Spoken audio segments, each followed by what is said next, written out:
How do you like your Boston Bruins, the way they answered the bell yesterday against the Florida Panthers there, Ryan? Well, they bring the emotion. There's no question about that. The first period, especially, a lot of dust ups and guys getting in each other's faces and guys sticking up for each other. I think that's important, especially early in the season, to see some cohesion with the team. Pasternak took that check from behind that goes uncalled, and Zacha jumps right in. And I mean, Zacha's not a fighter, but takes on a tough guy there in Greer. And then, you saw it again from Marchand a little bit later on as well. So, that's good to see. Overall, I didn't think it was they played badly yesterday at all. It was just there were some glaring mistakes that wound up in the back of the net, turnovers in their own zone, or just maybe a mental error here and there. One of the goals, I think it was the fourth goal that Florida scored. The Bruins defenders had been out there, I think it was Peak and Lohrei had been out there for a really long shift and needed to get off the ice. And as they went toward the bench, the forwards failed to get the puck deep into the Florida zone. It ends up going back the other way. Lohrei had to stop and try to get back, and Lundell scores on what was essentially a break down the right circle. So, if they can clean up those things, they're in really good shape. As far as the entire game goes, there's still a lot of things that need to improve, and certainly, the fourth line has been terrific here in the last few games. Waiting to see more from especially the top two lines. And Jim Montgomery seems to be as well, because he started shuffling guys around a little bit in the third period yesterday. Yeah, how do you explain that? Mark Kastelik is not a goal scorer. He's not a point accumulator, and he has been your point guy as a fourth-line center. Why can't the first two lines get on track? Why is the fourth line carrying the mail at this point? Yeah, I don't know if it's just, trying to get everyone on the same page. I mean, you're 4 games in, you've got new faces on both of those lines, right? You've got Elias Lindholm, who's, he's gotten off to a good start, on that first line. Pasternak's game though he's got 3 goals already, scored in the first 3 games. I don't think he's necessarily been at the peak of his powers yet. And so how do those 3 mesh together? Maybe it's not quite where it will be a little bit later in the season. The second line is, I think a big concern right now. They've tried Morgan Geekie along with Coyle and Marchand. That line doesn't have a goal yet between the 3 of them. I think Coyle and Geekie both are without a point through 4 games. Geekie got benched for a little while in the second period yesterday, and that's when they started to shuffle the lines. And so maybe we'll see a little bit of a different combination there, but they've got to find a way to get. I mean, Marchand, Coyle. I mean, you really got to get them jump started here. So if that means putting somebody else in on that line, I'm sure they'll give it a shot. But the fourth line, you mentioned Kastelik. I mean, he's been absolutely terrific. Koepke and Beecher as well. I mean, Jim Montgomery's putting that line out there a lot. They're starting the game, starting the periods. They're coming out there after power plays and penalty kills. They're getting them out there right away to kind of change the momentum of games. Every shift, it feels like that line does something to impact the game. Even if they don't score, they're getting the puck in, and they're getting in on the forecheck, and they're keeping the possession down in the opponent's zone. And that's exactly how Jim Montgomery wants to play.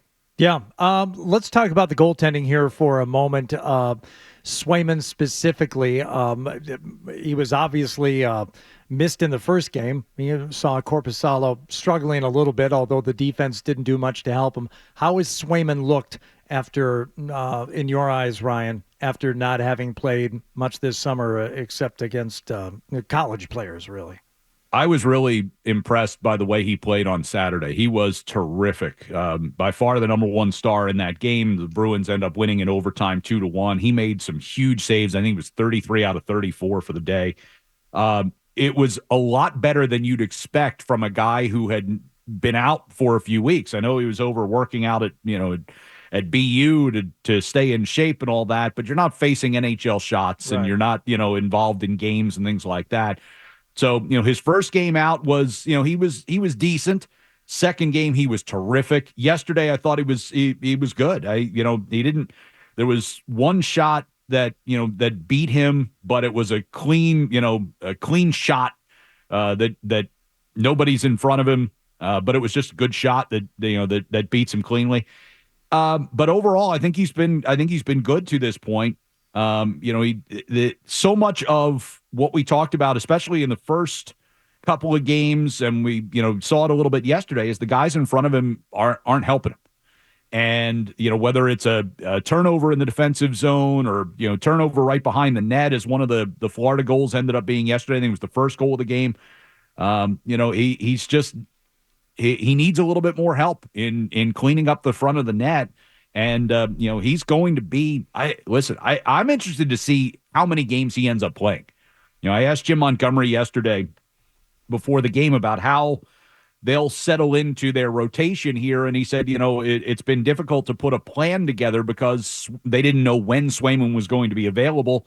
But starting this week, he said they're going to really sit down and kind of map out where they feel like the best uses of both Swayman and Korpisalo are going forward, and they'll try to stick to that plan. They have this 3-game road trip coming up. I know the Avalanche have not started well, and Utah plays in the most unusual place that you can imagine. I don't know if you've seen videos of it yet. There are walls behind the net. They're playing in a basketball arena. But is this road trip important at all, considering how up and down that they've been, or is just everything way too early? Yeah, I think, if you look around the league, there's some weird things happening. There was an 8-7 game yesterday. The teams are just trying to figure out who they are. And that can take, the old adage is, American Thanksgiving, right? That's when you gotta be in the playoff structure by then. If you're, that's kind of, I think, how, teams really look at it. The first 10, 15 games, you're still trying to get to know each other.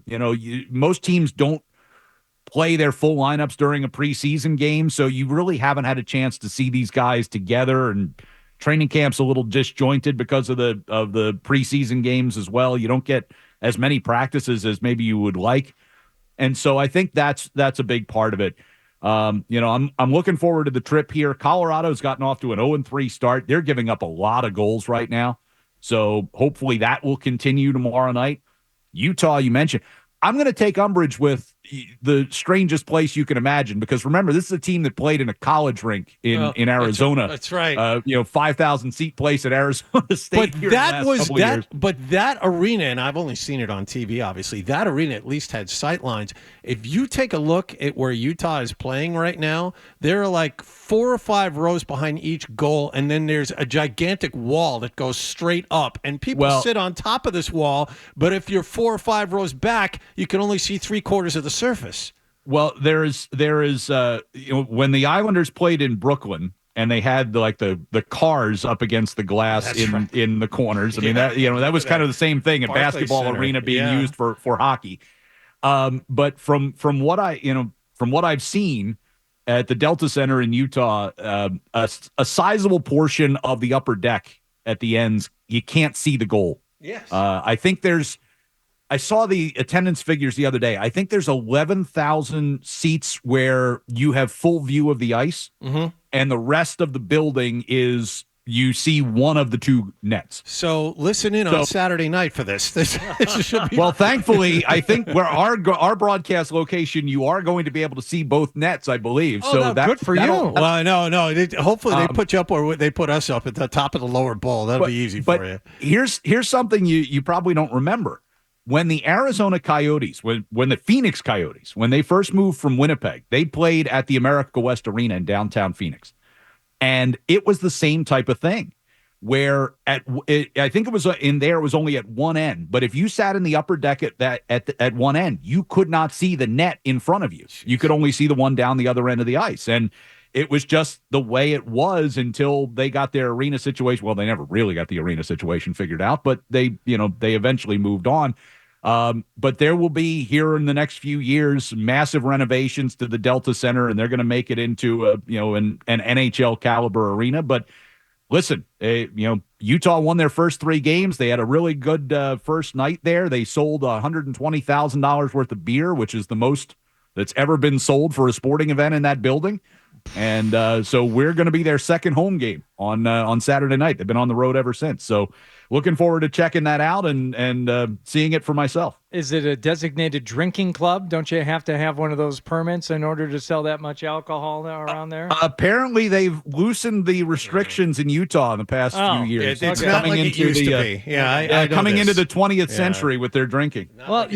So you have that to look forward to. You might get a chance to see Chris Wagner tomorrow night too. I believe he played for the Avalanche against the Islanders anyway. So he's been up playing a little bit for Colorado. So you have stuff to look forward to on the trip. Is what I'm saying, Ryan. Absolutely. This is my first long trip of the season. We've got, Colorado tomorrow night. We've got 2 days off in Salt Lake City. Woohoo! And then we go to Nashville for a couple of days off before that one. So we'll have a lot of time to explore.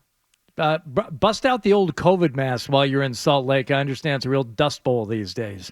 People leave it. Seriously, it's just dry as dirt, and the dirt's in the air, very dusty in that area. I'm just going to be worried about catching my breath. It's broadcasting at elevation is going to be a new challenge for me. And who knows? Maybe you could catch a case of the sniffles and have to bang out of work, a la Fred Toucher. You never know. You might be up all night sick, even though you only tried to sleep for 2 hours and you call it all night. We don't know.